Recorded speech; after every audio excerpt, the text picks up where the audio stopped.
হামলা পাল্টা হামলায় মোড় ঘুরতে চলেছে ইরান ইসরায়েলের সংঘাতের। ইরান বলছে তাদের ইতিহাসে ইসরায়েলের সবচেয়ে বড় ও তীব্র হামলা চালানো হয়েছে 17 জুন রাতে।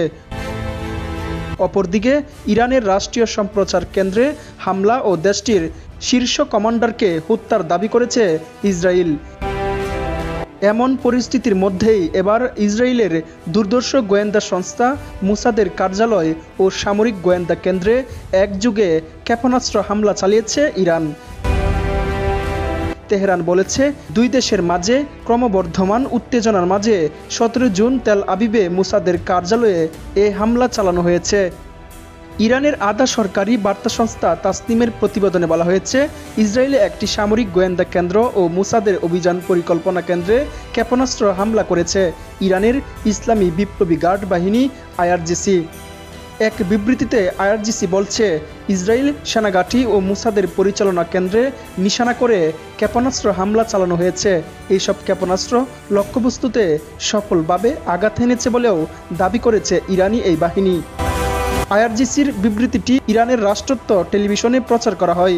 বিবৃতিতে আরও বলা হয়, হামলার পর ইসরায়েলি এইসব গোয়েন্দা সংস্থার কার্যালয়ে আগুন জ্বলতেও দেখা যায়। এর আগে ইসরায়েলি গণমাধ্যমের খবরে বলা হয়, উপকূলীয় শহর আহাজলিয়ার ক্ষেপণাস্ত্র হামলা হয়েছে।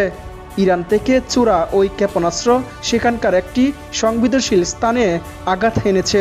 ইসরায়েলের সংবেদনশীল স্থান বলতে সাধারণত কোনো সামরিক বা কৌশলগত লক্ষ্যবস্তুকে বোঝানো হয়।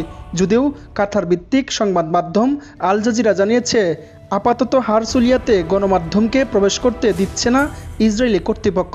এ কারণে এ হামলার ঠিক কী পরিমাণ ক্ষয়ক্ষতি হয়েছে সে বিষয়ে বিস্তারিত জানা যায়নি।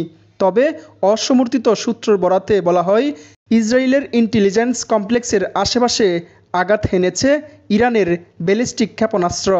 সেখানে মুসাদের কুখ্যাত ৮০০-২০০ ইউনিট বাহাদ 15টি ইন্টেলিজেন্স স্কুলসহ বেশ কয়েকটি সামরিক কলেজেও অবস্থিত।